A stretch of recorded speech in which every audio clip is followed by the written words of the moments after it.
I'm Spencer. And this is The Itch. Woo! Well, we're sponsored by Michelob Ultra. Get it on the Michelob down.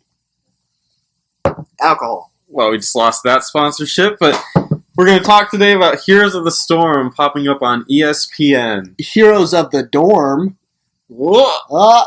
Wasn't that the... That was yeah. That was the name of it? That was Colin Cowherd's idea. Wasn't it? Was it? Was that him? Or? I thought it was the name of the tournament. Oh, is that what they called it? We're so well versed in this. Either way, it obviously popped up on ESPN. They're usually into the sports, like basketball. Physical sports. Football. Or traditional. We'll call them traditional. Baseball. Cricket. Rugby. Chess. Poker. Poker. Man, those athletes. Really. Yeah. Stuff like that. So they're used to all that. So when a video game came around on there, you got I think generally it was probably pretty well received. I mean, yeah. The first thing is they picked Heroes of the Storm. Okay, someone's got a grudge. So they're probably a better community. They probably don't hate each other as much as. But it ain't worth playing. Here's the deal. Heroes of the Storm is basically Dota Lite. Mm-hmm. It is the easiest form of Dota to play. You when you get a kill, it gives money to everybody. You don't actually buy items in that game.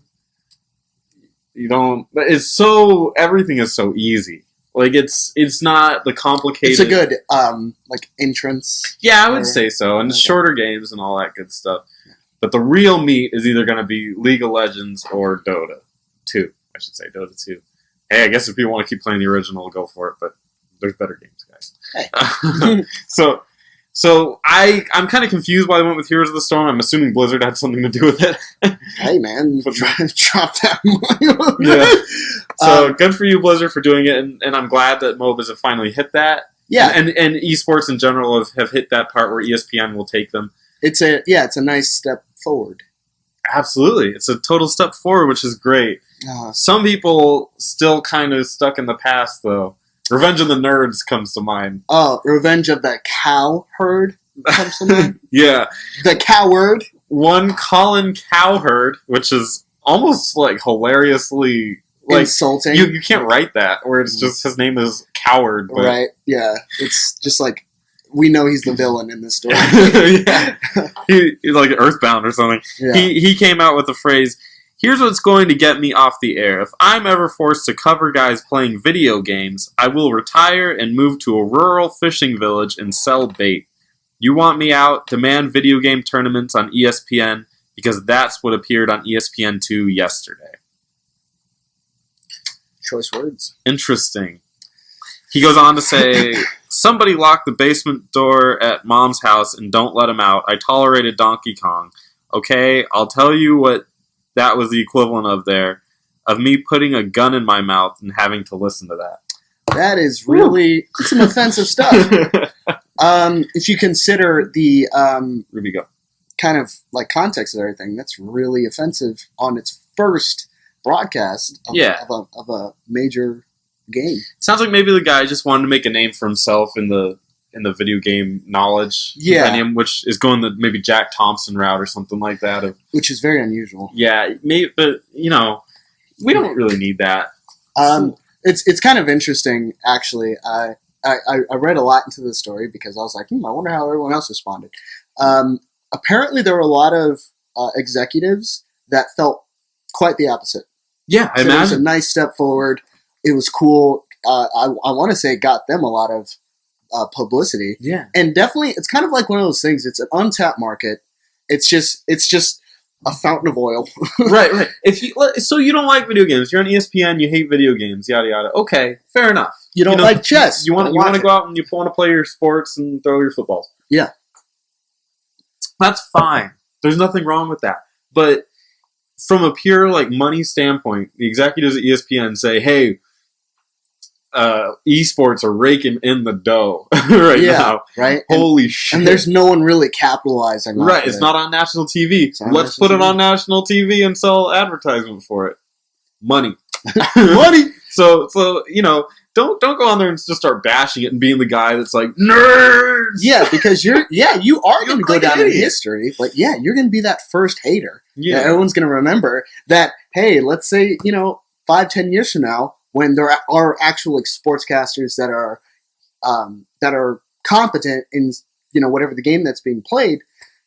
If people talk about him, it'll be satirical. Yeah, at best. Or if God forbid he finds his way onto another broadcast. Oh God!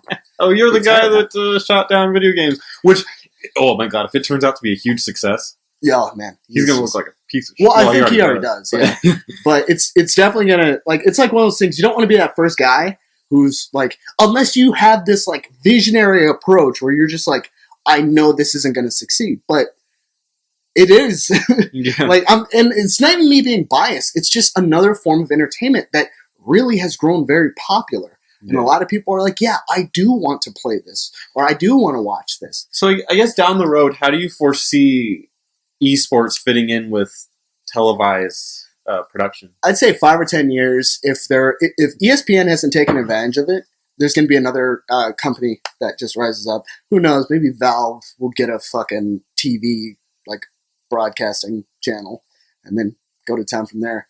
Do you think ESPN is a good place for it? I think it is, because ESPN's a great start, because even if it's ESPN too, it doesn't matter. Just the fact that it's wrapped up with ESPN, they're the first guys that really got recognition for doing it. I don't see why ESPN doesn't just open up a whole network, just a whole channel. ESPN, whatever. The Ocho or whatever it is that they're doing. The Ocho. But whatever it is that they could just open up a whole channel and that's all it is streaming. Because how hard would that be to program for it? Yeah. You just stream League of Legends or stream Con or Dota. You can see. Sorry, that game just sucked. You can see how many people, if you look at the commentators and everything like that, you see how serious they want to be with the game anyway. Right. You see a lot of guys show up with suits. You see a lot of guys being respectful. There's no name calling. I mean, in more, I guess you could say, underground. Yeah, context things. Yeah, there's just like trash talking in sports. It's in the context. When it's warranted. But these people are trying to come off as professional, and these guys are probably the first people that are going to be featured as commentators on national TV. And it's only going to make them look better. It doesn't matter. You're not hurting anybody. Yeah. If anything, you're giving you're branching out. Gotta give people what they want. Gotta give people what they want. Yeah, how easy would that be? You get that, you get Mortal Kombat, whatever the new fighting game is that people want to watch, or fighting in tournaments, Evo and stuff. Street Fighter's been really fucking, did you see the Manny Pacquiao stuff? They've been really pushing it. Oh my God. Let's just see the fight already. Yeah. But with all of that, it's such an untapped market for television. Yeah. Just go for it, man. Just give it a shot. I say the cow herd. They just should go balls out and just put as much content, because it's all basically free. Yeah, man.